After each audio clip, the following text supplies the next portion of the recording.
할렐루야, 사랑하는 반석의 성도 여러분, 10월 7일 아까베 시간이 돌아왔습니다.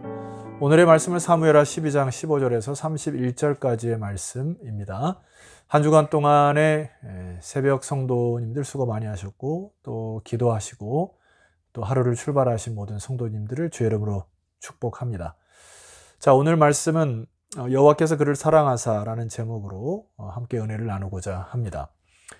다윗이 지은 죄를 우리가 계속 교훈을 살펴보았고, 오늘까지 죄에 대한 어떤 매듭이 좀 지어지게 됩니다. 자, 그런데 오늘날 우리들의 삶에서 우리가 교훈을 받아야 될 것이 분명히 이것을 통해서 있습니다. 예를 들면 우리가 죄를 짓고 나면은 하나님께 용서를 구하게 되겠죠. 그리고 나서 나의 양심의 가책이 사라지고, 이 정도면 괜찮다 하고 그렇게 매듭을 져서는 안 되는 것입니다. 그렇다고 해서 나는 괜찮다고 해서 모든 것이 그냥 끝난 것은 아닌 것이죠. 오늘 이 성경의 내용은 그 죄에 대한 결과물, 그 죄의 삭시 남았다 이렇게 기록하고 있습니다. 그래서 14절 말씀 보면은 이 일로 말미암아 여호와의 원수가 크게 비방할 거리를 얻게 하였으니, 자, 여호와의 원수가 크게 비방하였고 하나님의 백성들을 이렇게 고소하고 또 비아냥거렸다. 뿐만 아니라 당신이 낳은 아이가 반드시 죽으리이다 하고 마치 죄의 삭은 사망이다 라는 것이 하나님의 선고처럼 이렇게 떨어지게 됩니다. 자, 여러분, 이게 죄의 결과인데요. 자칫 이렇게 좀 쉽게 생각하면은 이 다윗의 죄악을 좀 너무 심하게 다루시는 것이 아닌가, 그렇게 생각될 정도입니다. 왜냐하면 앞에 선왕인 사울은 이런 경우가 많이 있었기 때문에. 그런데 유독 왜 다윗에게 이렇게 좀 심하게 다루시는가? 우리가 사용하는 단어 중에 차도살인이라는 단어가 있습니다. 이 단어는 남의 칼을 빌려서 정적들을 죽이는 일을 말하게 되는데, 바로 왕이라는 신분이라는 이유로 사울이 너무나 자연스럽게 하나님을 경외하거나 두려워하지 않은 채로 이런 일들을 행한 것이죠. 그런데 다윗 왕에 이어서는 하나님께서 직접 간섭을 하십니다.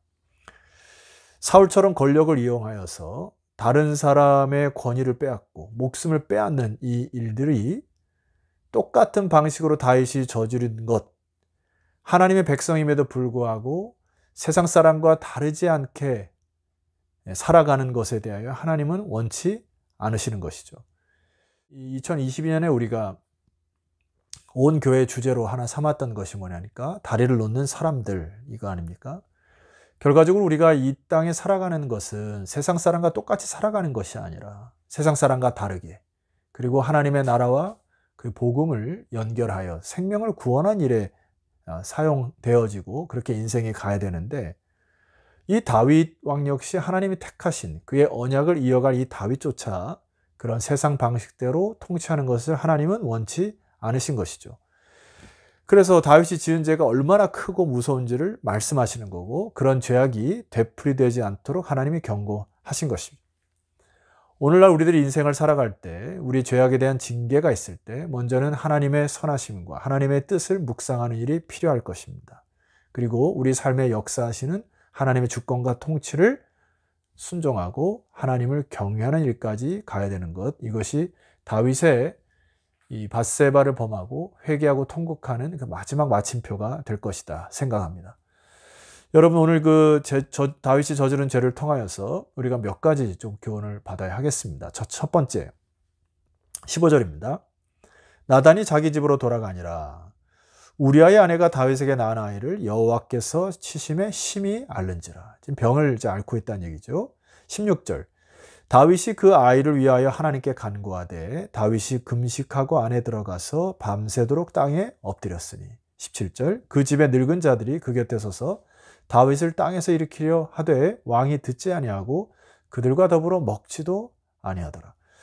여기 다윗의 중심으로 회개하는 것이 보이시지 않습니까? 먼저는 자신에 대한 그 죄에 대한 인정, 그리고 그 죄에 대한 책임에 대한 통감, 이것이 통곡으로 나오고 있습니다. 금식과 또 음식을 먹지 않고 잠도 자지 않으면서 그 죄에 대한 책임을 통감하고 회개하는 이 중심이 먼저 우리에게 첫 번째 필요한 것이죠. 하나님의 성령께서 여러분들에게 이러한 것을 허락하실 때 우리가 그 통곡하고 때로는 그 책임에 대한 인정, 이것이 우리에게 하나님께 돌이키는 첫 단추임을 꼭 기억하셔야 합니다. 자, 그런데 다윗의 이 간곡한 기도에도 불구하고 결과적으로 아이가 죽게 됩니다.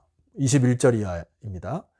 그의 신하들이 그에게 이르되 아이가 살았을 때는 그를 위하여 금식하고 우시더니 죽은 후에는 일어나서 잡수시니 이 일이 어찌 됨이니까 하니 22절 이르되 아이가 살았을 때는 내가 금식하고 운 것은 혹시 여호와께서 나를 불쌍히 여기사 아이를 살려주실는지 누가 알까 생각함이거니와 지금은 죽었으니 23절 내가 어찌 금식하랴 내가 다시 돌아오게 할 수 있느냐 나는 그에게로 가려니와 그는 내게로 돌아오지 아니하리라 하니라. 다윗이 하나님께서 응답하실 때까지 끝까지 기도하는 자세를 배우셔야 합니다. 그것이 하나님의 자녀로 하나님을 아버지로 모신 사람들의 자세인 것이죠. 비록 아이가 죽었습니다. 다윗 입장에서는 자기의 기도가 응답이 안 된 것으로 여겨졌을 가능성이 있지만은 그러나 이 기도를 통해서 다윗이 받았던 것은 뭐냐면 하나님께서 노 하신 것도 응답이라는 것을 깨달은 것이죠. 그것을 거부하신 다윗의 간구와 바램을 거부하신 것도 하나님의 주권이고 그것을 결단하신 것도 하나님의 주권을 인정하고 그래서 다윗은 그 부분을 하나님께서 모든 것을 내려놓고 하나님의 주권을 세우는 것 이게 우리가 두 번째 배워야 될 자세인 것입니다. 우리의 기도를 좀 점검할 필요가 있죠. 때로 수많은 기도와 간구 또 나의 소원과 바람을 하나님께 구하다가 그것이 응답되지 않을 경우에 굉장히 원망과 불평함이 여러분에게 있을 것입니다. 또 하나 하나님께서 노라고 하셨음에도 불구하고 우리는 그것을 끝까지 물고 늘어주는 경우도 종종 있을 것입니다. 이것은 우리가 피조물의 자리 또 하나님의 자녀로서의 자리를 다시 회복하는 이 겸손함을 여러분 배우시기를 소망합니다. 자, 그리고 마지막 교훈인데요. 24절 25절입니다. 다윗이 그의 아내 밧세바를 위로하고 그에게 들어가 그와 동침하였더니 그가 아들을 낳음에 그의 이름을 솔로몬이라 하니라. 여호와께서 그를 사랑하사 25절 선지자 나단을 보내 그의 이름을 여디디아라 하시니 이는 여호와께서 사랑하셨기 때문이더라. 자, 지금까지의 필지와는 다르게 어둠이 물러가고 빛이 오는 그 역사가 있고요.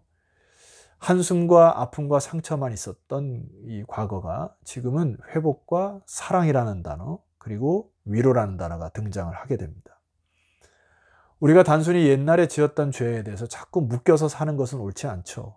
어느 순간 하나님께서 그 죄에 대한 것들을 해결해 주시고 인정하게 될 경우에 우리는 이제 하나님 원하시는 삶의 방식으로 더 하나님의 선하심과 온전하심과 그의 뜻이 무엇인지 분별하는 단계까지 나아가셨겠죠.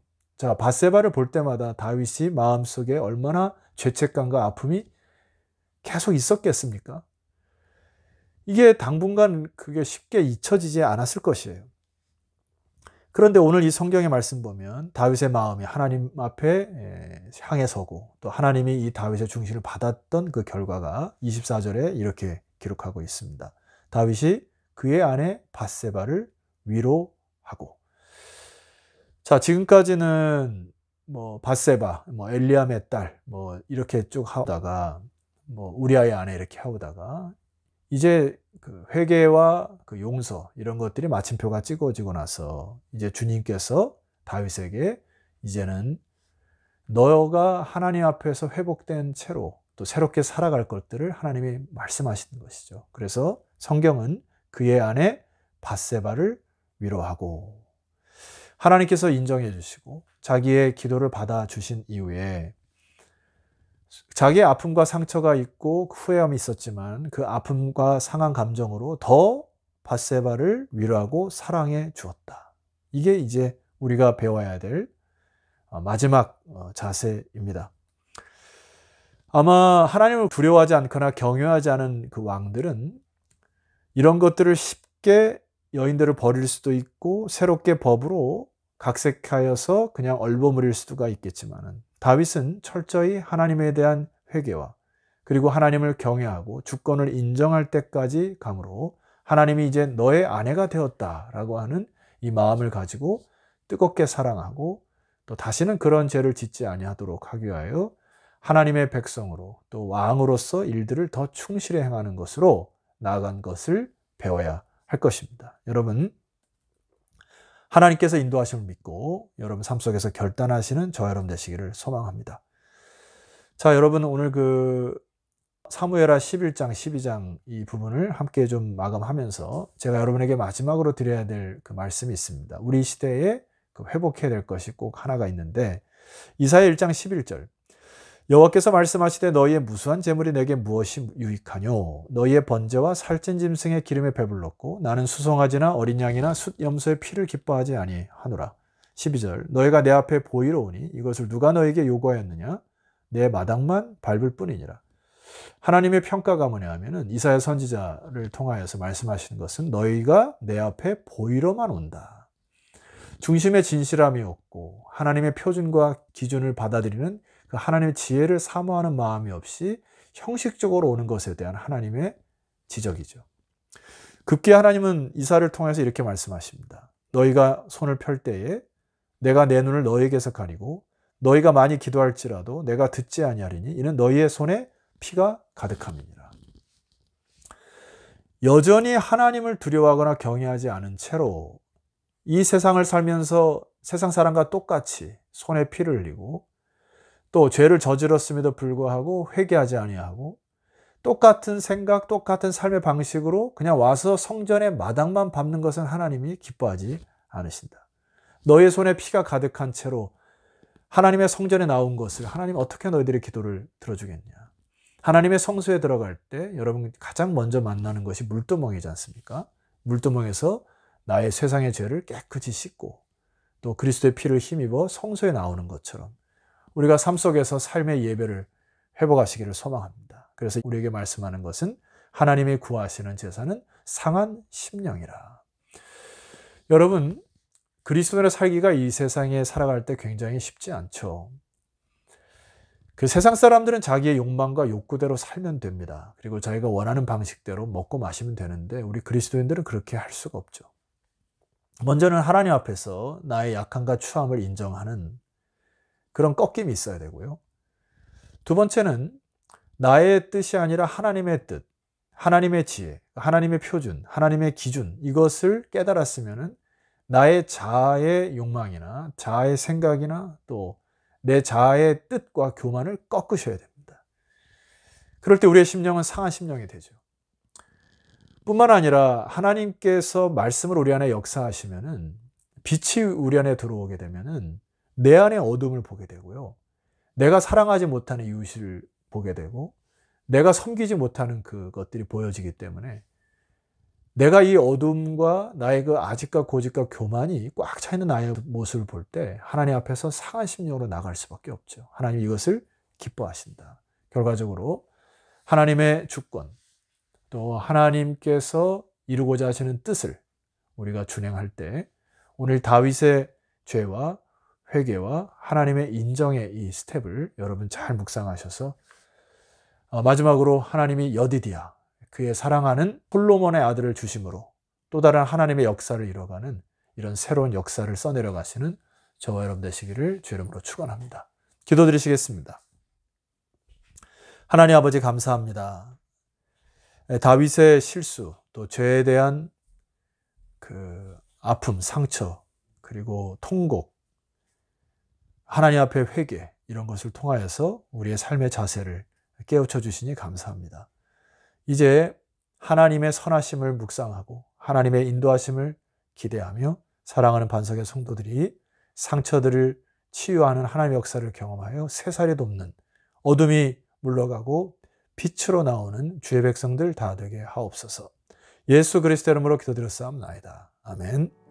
자, 수고하셨습니다. 내일도 여전히 아까베에서 찾아뵙도록 하겠습니다. 내일 뵙겠습니다.